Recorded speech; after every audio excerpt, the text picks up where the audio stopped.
sacrifice our comfort in the name of true love to boost the redemption of others whom we love and need to be encouraged to press on, move forward.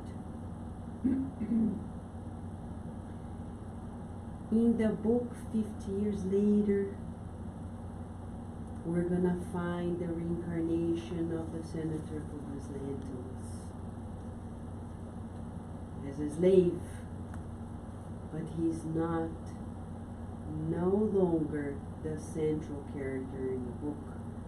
Instead, it's Celia, a spirit of high stature,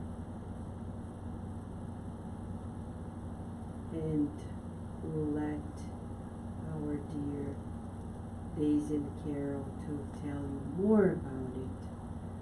Isabella's song Prayer is the transition from one session to the next. We already feel open to march towards this journey of seeing how we can be this encouraging force in the redemptive pathways of people in our lives. Okay? So let us be prepared.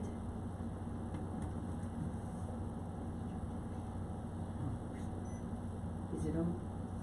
Thank you, Carlos.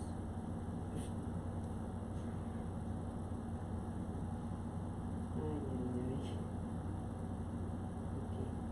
Is this the one that is in the folder? Okay. So Daisy and Carol, we're all yours, looking forward to this moment too. Is it? It's good. Hi everyone. Hi, good afternoon. So Kara and I will do a teamwork here, and we're gonna tell you a beautiful story that we feel deeply moved and honored to be able to tell you a little bit, because we're not gonna be able to tell all the details because you have to read the book, right? There's so much that we can talk, but as Vanessa said, we're gonna focus today on Celia and the beautiful example that she is for all of us. So just to recap a little bit, we spoke this morning about the book 2,000 years ago, and we saw the journey of the Senator Publius Lentulus and how he had a beautiful encounter with Jesus, but we learned that unfortunately he preferred the quote-unquote easy path, right? And he was told by Jesus himself, it will take him millennia, right, to be able to have the opportunity again. But then Publius Lentulus, as we know later on, it's Emmanuel being the kind mentor to Chico Xavier. He comes in, and through Chico Xavier brings us this story, but he's so humble. He has gone through so much transformation that he tells in the preface of the book that his character is not the main focus of this story. There is someone else, which is really angelic being, which is Celia, and this story is really focused on her example in her story. So Kara and I will be focused on Celia, but Emmanuel in this life reincarnated, as Vanessa said, has the slave Nestorio, has a beautiful story too that you can read in the book and truly get to know how he was a senator, and then if not just 50 years later, so if you think about it, not a long time, right? He came back, but in the opposite shoes, now as a slave, and you can really see the transformation. But we're focusing on Celia. So who is Celia? The story of this book focuses on Celia's family. Her father is a very prominent, thank you, Carol, prominent man at the time. He worked, hand in hand with the emperor at the time in Rome. So he had, her family had a very high up position. And she, in this scene here, is talking with her grandfather. And in his name in the book is Gnaeus Lucius, or as we know from the book Jesus in the Home, Gnaeus Lucius. So later on, he comes back through Chico Xavier and brings us beautiful stories by Jesus himself. So Celia, at this point, she was, I was probably in her 20 years. She was about 20 years old. And her family is very worried, quote unquote, because at the time, let's remember, ancient Rome, right? They worshiped many gods. Jesus had just a few years ago been crucified. Christianity was starting, right, on earth. So for the very high classes of the Roman Empire, that was something that wasn't acceptable, right? And her grandfather, though, even though he was also a very influential person, he was described to be very moral, a great character, and he had this conversation with his granddaughter to see what is this? What are you talking about? I hear that you've been talking about, Christianity, and how come you don't believe in our gods? Don't you worship our gods, right?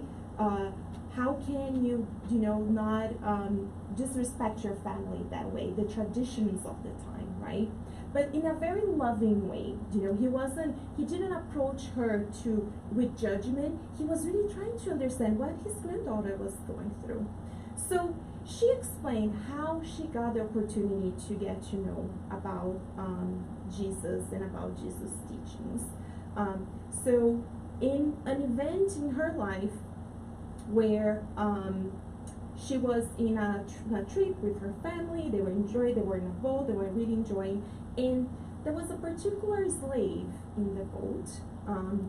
His name was Cyril, and by the moment that she started the trip with her family and she saw Cyril, she already felt this very deep connection. We're talking about the heart-to-heart connection earlier, without words, right? Just the look. And just that encounter with Cyril, she knew, it was special.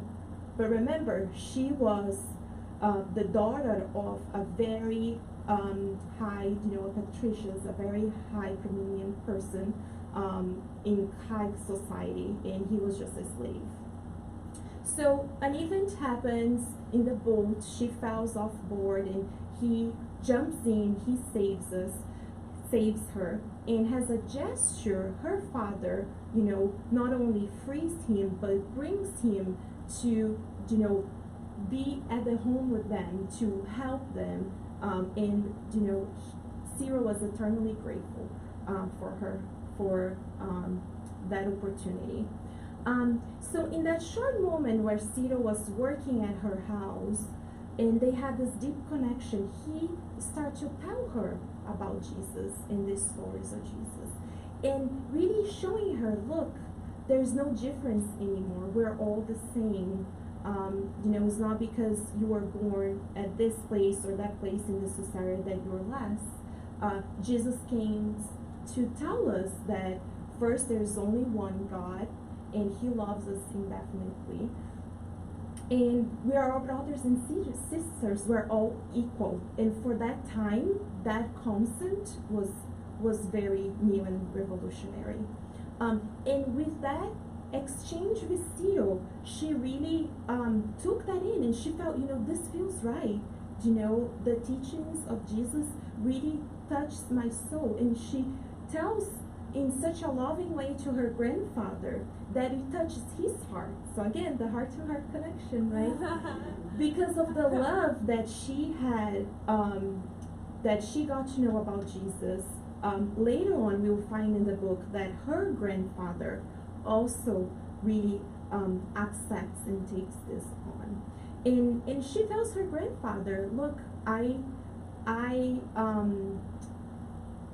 don't want anything. It's not my place in the society. You know, I really want to help others. I want to be a better person. At the time, girls at her age, and you can see by her sister on the other side, they were thinking about marriage, who they were getting married, how would be the wedding, or how, and that was the place of women at the time. But she was unique. She was very different. A very special spirit that incarnated on earth. So we continue on with the life. So unfortunately, at some point, the father, Ciro was so loving towards Celia that he knew his position as, a free slave. And, he told her from the beginning, look, in this life, we're not going to be able to be together. But we accept it, right? We know that this life is passing and we will be together in the afterlife, in the spiritual realm.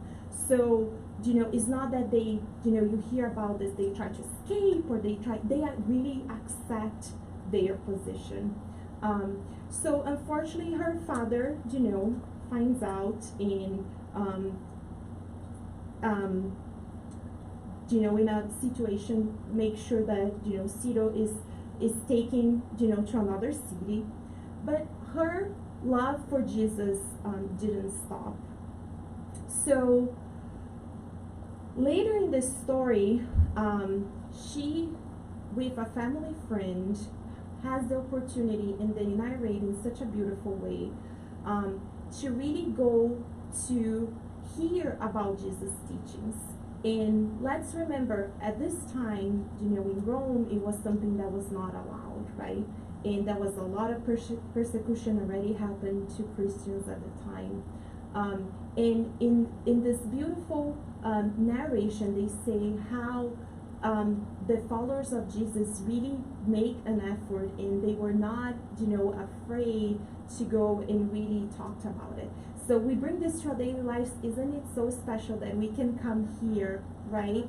We live, thankfully, in a country where, it is in our constitution, we can have the religions that we have and we are respected.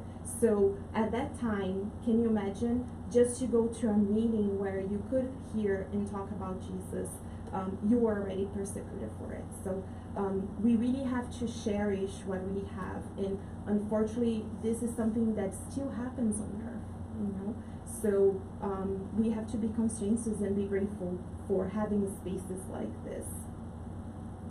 But in this beautiful encounter, you can see here, let me see if you can see my, so you see Celia, right? She was with a family friend. She went to hear this beautiful story about Jesus, and she encounters Ciro, and she finds out that Ciro was actually the son of Nestorio, which is the reincarnation of Publius Lentulus. But in this beautiful passages, you can really see how the very early Christians had the opportunity to hear directly from those who had very close contact with Jesus, and really their struggles to make sure that we are where we are today and we have the knowledge that we have today. And Celia was already so renounced about everything in her life, and she had already truly changed inside. But what we'll see throughout this story is that not only of her conviction, of her faith, but also how she put it into practice. So unfortunately, after this encounter, the soldiers find out that the Christians were meeting, and it was something that wasn't allowed. So Cito, and his father, so the person that she really loves and his father, they were taken away as prisoners. And in a beautiful encounter where she has the opportunity to go to the prison where you see Cito and his father, she's really distraught, right? So it's like the love of her life, even though she knew, he was a free slave, it would be very hard for that, for them to have any type of connection in that life. She was so distraught because he was arrested and he was gonna be murdered, because that was at the time, the Christians were really being persecuted. So in a beautiful dialogue between her and Cito already very aware of the love of Jesus and how life truly goes on. He tells her, look, you don't have to worry, because the love and the bond that we have, it's not only from this life, but it's truly forever. And you can be assured that if I'm giving the opportunity, I'm asking God to have the opportunity to come back and really be by your side and help you.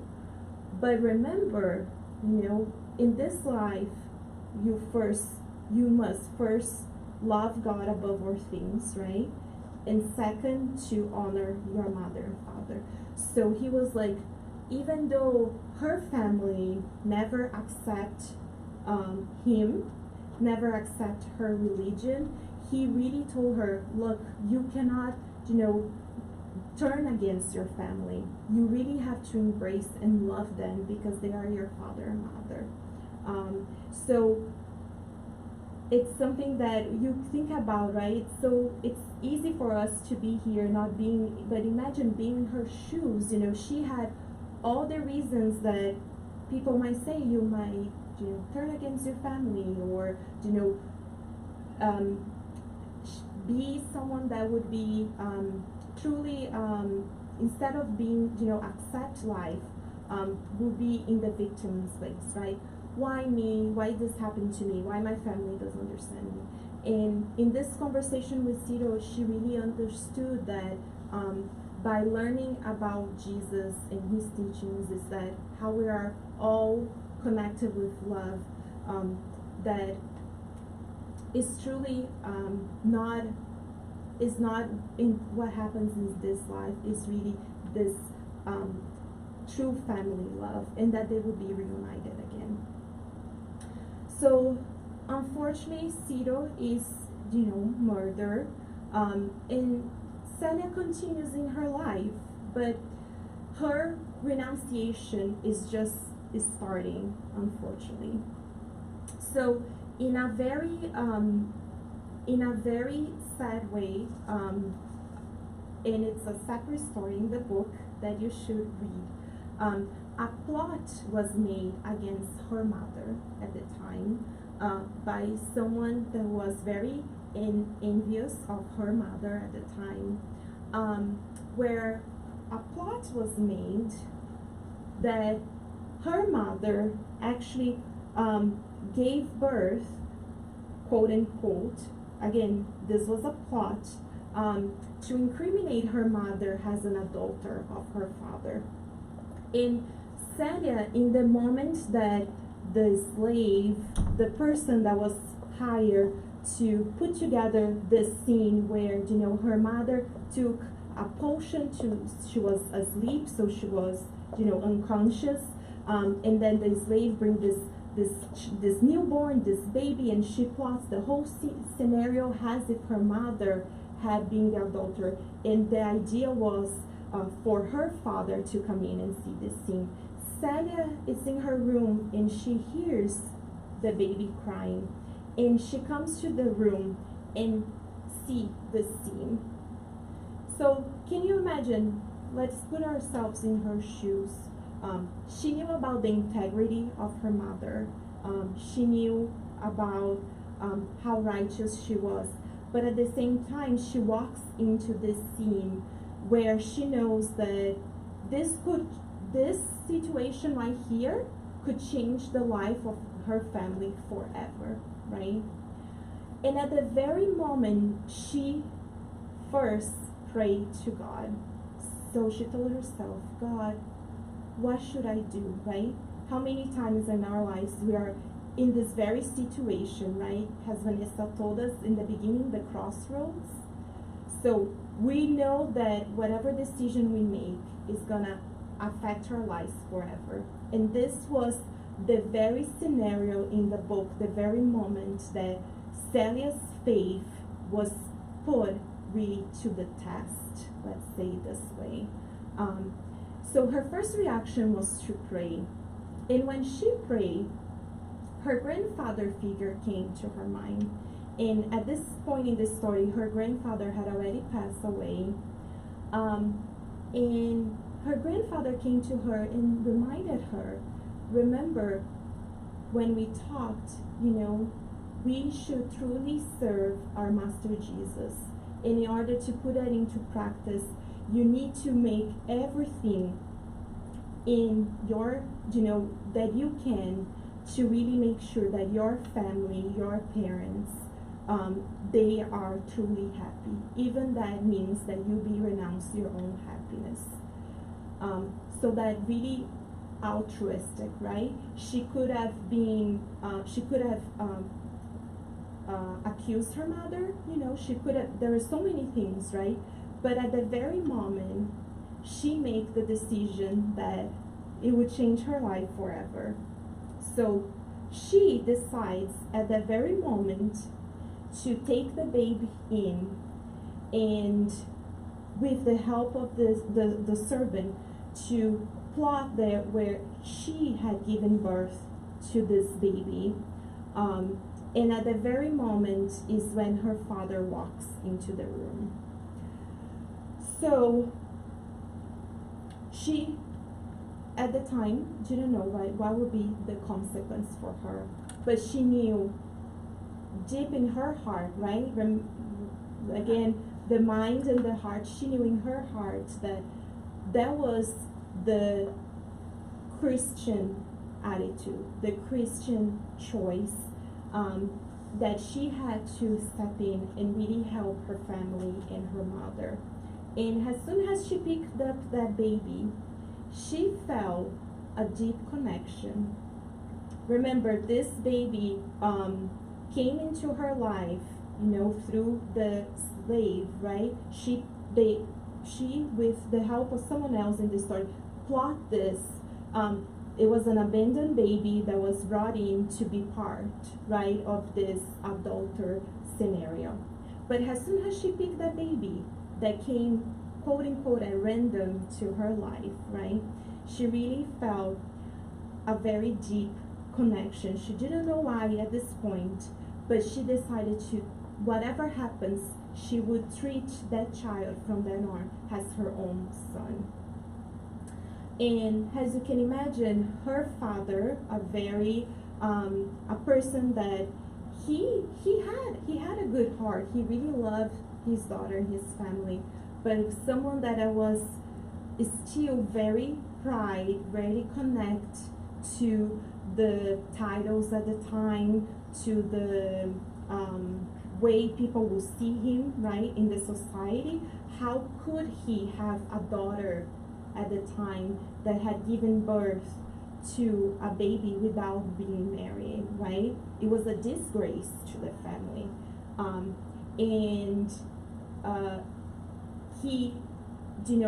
He could have, there's so many things he could have done, right?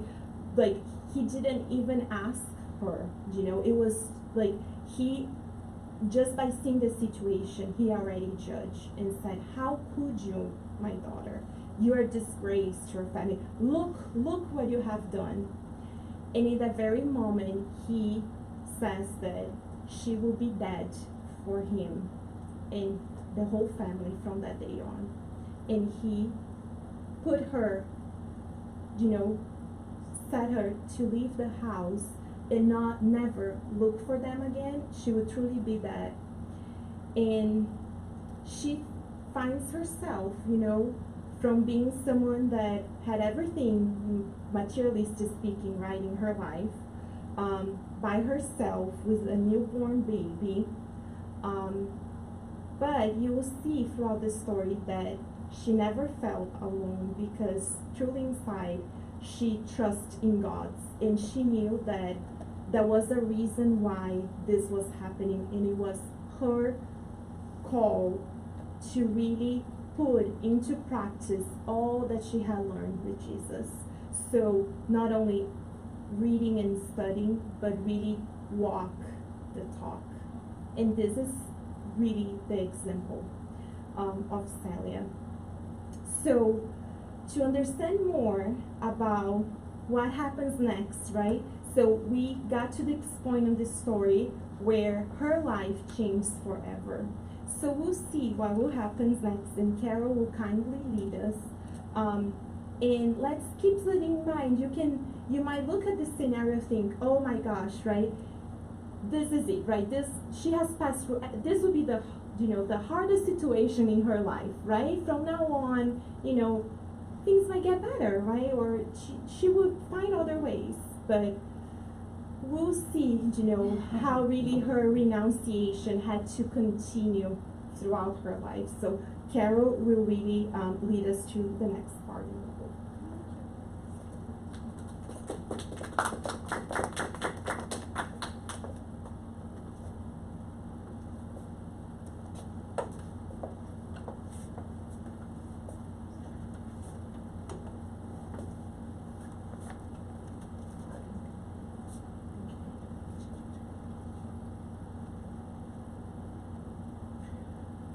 So thanks to the living presence of Master Jesus in her life, Celia sees herself literally homeless. But rather than giving in to desperation, what we see her say is literally, I have you, Master. I am not alone. Most of us would say, goodness, I'm alone. This is awful. There's no end to my suffering. But rather, she chose to say, and I quote, I have you, Jesus. It's you, Jesus, the baby, and myself. And I choose to truly trust you, end quote. So here we have the living example of a Christian choice, of a Christ-centered life. Because she renounces, she suffers intimately, but she never gives up the light of her living faith. So she's constantly drinking of that living water that we started our journey with. And this is why she's not afraid of taking the road less traveled. Remember, Vanessa reminded all of us in the beginning that if we, each of us, are brave enough to hear the call of the Master, as Celia is exemplifying to us, we shall experience the road of love where heart and mind will be happily married. Right, Adriano, and right, Isabella? However, if we choose to take the road of comfort, we may experience justice. Celia, as a truly evolved spirit, chooses the road less traveled, literally, and chooses love. Why do we say that? Because she, as you can see, is embracing that child unconditionally. How do we know? Because she literally gave up everything. Nowadays it is in, right? It is socially acceptable for mothers to put a lot of conditions into motherhood. For example, oh, I want to have a daughter, so I will love my child if she is a daughter. Another condition that we may hear of, oh, I want my child to have blue eyes. That's why I married someone that has blue eyes himself, because, blue eyes are the way to go. If that child doesn't have the blue eyes I'm asking for, and some people may even pray and say, God, give me that child with blue eyes. And then if the child has brown eyes, wow, depression, postpartum depression because of that, right? And our society now approves of women going back to the workforce 6 weeks after giving birth because it's socially acceptable. And we are supposed to follow that road because of the 401k that Vanessa mentioned, retirement, health insurance, gotta put food on the table, etc. We have a lot of conditions connected to motherhood, and these conditions are socially acceptable. However, Celia models to us, something completely different. She models to us motherhood with Christ, and that motherhood is a motherhood without conditions. So she teaches us what it is to practice maternity without conditions, putting that child at center stage. Why?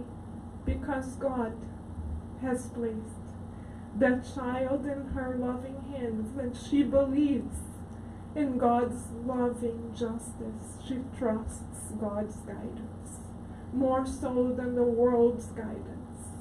So though she sees herself lonely through the eyes of the world, through the material eyes, we see that she is not alone, as we ourselves are never alone. We see her spiritual family right there with her. In the Spirit's book, Kardec asks, can we count on loving tutorship from the spiritual realm? Answer from St. Augustine in the Spirit's book, yes. You are always guided by loving hands, and you will never bother us by asking us questions, by counting on our support. Please count on us because we are there for you. This is the passage on guardian angels or spirit mentors reported to us through Allan Kardec's devoted work in the Spirit's book. And we see the confirmation of this universal truth as Celia encounters her grandfather, Neo Lucio, as a discarnate spirit, mediumistically, lovingly supporting her. And because she is embodying motherhood without conditions, she finds out that that very baby is Cyril. Do you guys remember Cyril still? Cyril promised, I shall return, God willing. And God willed it. Why? How do I know? Because God is love. And there is no separation where there is love. There's only more unity. Most of us, when we are still materialistic, we tend to believe that through reincarnation, the ties that connect us together with one another actually dissipate. Because how will I recognize Daisy, for example? Daisy will be in a completely different body. I won't know who she is. Come on, gotta help me here. But we learn that through reincarnation, our ties actually become stronger. Because we learn to love, not only with the brain, and the signs that are recognizable to us cognitively, but also with the heart. This is why our Master Jesus has said that the earth belongs to the pure in the heart. Because reincarnation, as we were reminded earlier, purifies the heart. And we learn to love without conditions, as Celia is doing, through the ties of reincarnation that are blessed. Because God never misses, quote unquote, an address. God doesn't need to recalculate. There is no mistake when we adopt a child. That child is meant to grow and evolve spiritually with us. And if we feel this connection, says St. Augustine in the Gospel According to Spiritism, chapter 14, item 9, it is our job as adults, as parents, to open our hearts and to say, I accept you, dear child. You are here to be loved and to succeed. And I ask for your forgiveness if I have done something to hurt you, because we are both here to learn to love.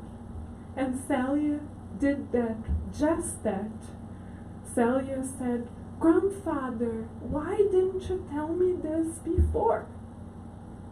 And he says, and I quote, I didn't tell you because we from the spiritual realm, who by the way are watching every step you take, wanted you to learn to love fraternally, to take the love that you already feel for this soul and transform it into fraternal love. And you have done it. Thus, we are able to tell you who He is. He is Cyril, and He's here for you. So we have living proof that love goes on. Not only life goes on, right, Paloma? But also love goes on. And here, friends, we see Celia out of the cave, but still homeless. Literally. I mean that literally. I'm not exaggerating. You may think I'm exaggerating, but I'm not. Read the book and you see the words from Emmanuel. But we see the divine providence is constantly manifesting itself. Literally, Jesus has said, knock and the door shall open. Here we have a literal manifestation of Jesus' loving words. She was alone to the eyes of the world, but was being guided by loving hands. So much so that she finds another Christian. If you look at the picture, you see a crucifix around the person's neck, Marinho's neck, because he was also a Christian. Do you guys think at that time that was an accident? It was so rare for Christians to openly declare themselves Christians.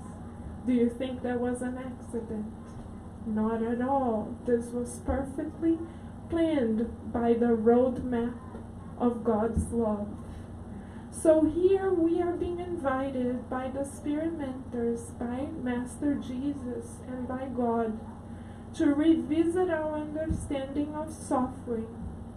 What we encode as suffering most of the time is an error in our input, as Vanessa, as a neuroscientist, teaches us. What is the error? Oh, I may choose to think, oh, I'm alone. Nobody loves me. Nobody cares about me. I don't have a family anymore. This is horrible. I can't care for my child. I can't support myself. There's no hope for me. This is the end of the road. We may encode it as such, as abandonment.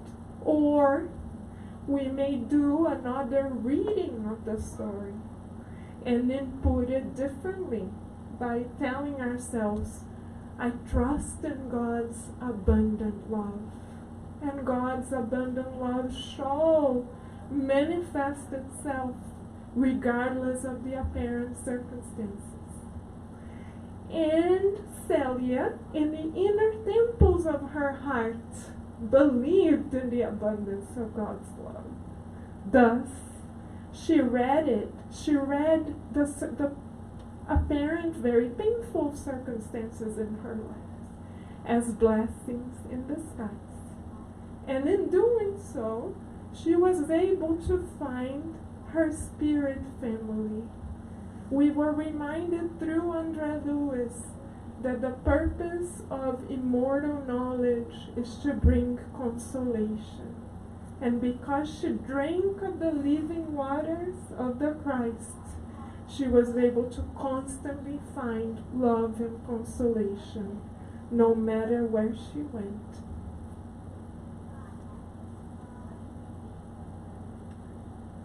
And we see her in another moment of her life, in a monastery. Do you recognize the clothing? A friar type vest, right? From a monastery.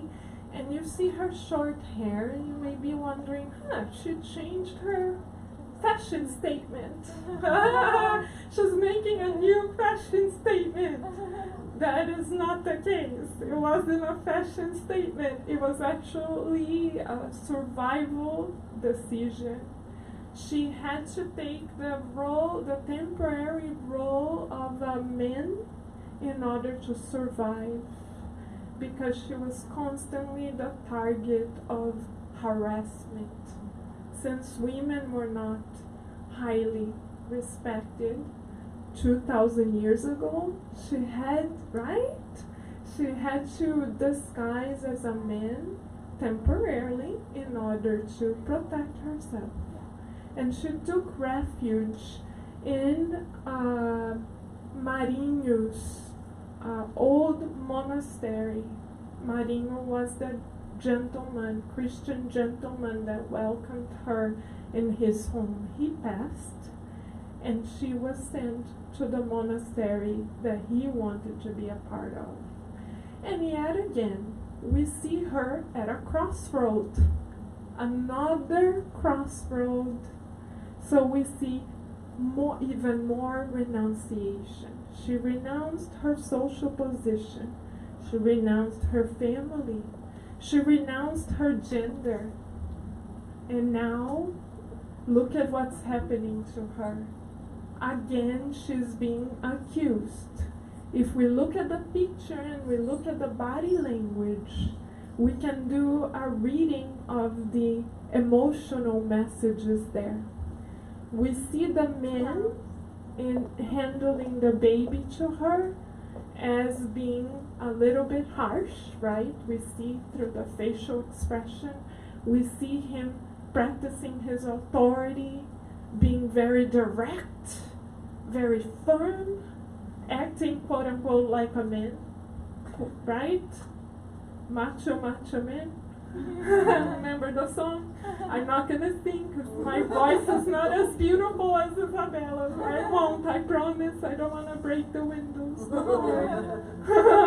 But yet, I just wanted to point this out, that the man literally is representing the masculine, right? But we know that we reincarnate many times on the earth to find a balance between the masculine and the feminine.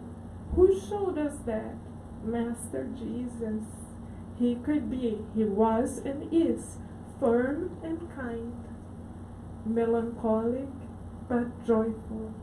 He has both characteristics, and we are here alternating in different genders in order to learn through the school of life. And we see Celia, though in the body temporary vest of a man, acting with much compassion and renunciation. Even in her body language, you see her bowing down, right? Do you see it? She's with her body showing, I renounce, I accept the will of God. Practicing compassion and renunciation, feminine characteristics, which are Master Jesus, of course, already masters. But she was and is well on the road towards Jesus. And again, she is unfairly being accused through the eyes of the world. She is being accused of being the father of that baby. It's biologically impossible for that to happen. But does she dispute? Does she say no? Don't do this to me. This is unfair. I want my lawyer. I'm gonna sue you. Excuse me? Do you know who I am? Does she say that? No. She literally believes in God's loving justice. Yet again, she takes that baby and decides to mother that loving baby, and she's expelled once again. The road was traveled from the seminary, and she decides to take a little cot and build a life of her own. And this is when she devotes her life to charity altruistically 24/7. And guess who this baby is? Can you guys guess? It's Cyril, yet again. Had she not renounced, had she not had compassion, had she asked for a lawyer and sued the monastery, she would have potentially missed on the opportunity of embracing that eternal friend of hers for a second time in the same reincarnation. And we see the loving, fraternal loving ties between them getting stronger and stronger.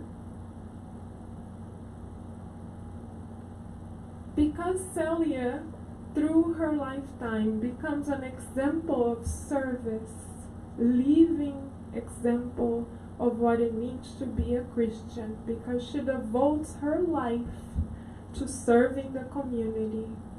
Emmanuel reports that she opens her door at 3 o'clock in the morning to save dying babies, literally.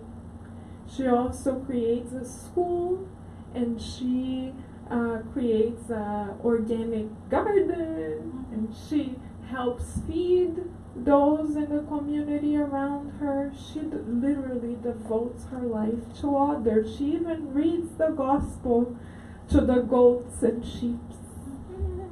Literally. She is so aware of the Christ consciousness that she treats the animals as her brothers and sisters, worthy of the gospel of the Christ. That's how conscious of the Christ presence on earth she is. And because she's so conscious, her father, after much suffering, you're gonna have to read the book to find out what happens. I'm not gonna tell you. Hint, hint. I'm not gonna spoil it for you. But her father, after much suffering, meets her, but in the temporary position of a man. And her father is so mesmerized by Marinho Celia's presence, and more so her actions than her words, that he decides to split his fortune amongst the slaves of the time. He's so brave. He goes against the protocol, just like Celia has done. She was and still is such a Christian flame on earth that she is able to spread her light throughout, reaching even the hardened heart of her father. So her father does a complete 360, as you can see in the picture. Why? Because she was not afraid to let her light shine. And here we see her light literally shining, in this case literally. We see now the whole family in the spiritual realm already planning for a new reincarnation. And where is Celia? Celia is in the plane above everyone, guiding. And you know what her task is? To guide the lives of everyone else. So everyone is invited to forgive each other in the spiritual realm, and to agree to accept their supposed enemies as family members, but they are scared. What happens next? Celia says a prayer, and the light that you see is literally the light emanating from her heart. And after literally her light shines from the heart, she is able to break the boundaries of discomfort in everyone else's heart. And everyone is able to start anew. And all it took was one beautiful, loving, Christ-conscious heart. So once again, we end this session with the same invitation with which we started. Again, we have the Master calling each and every one of us and saying, will you open your heart? So we shall leave each other with this question, coming not from me, but coming from the living example of Celia, and of course the ultimate one and only Master. Will you, will I, will we open our hearts?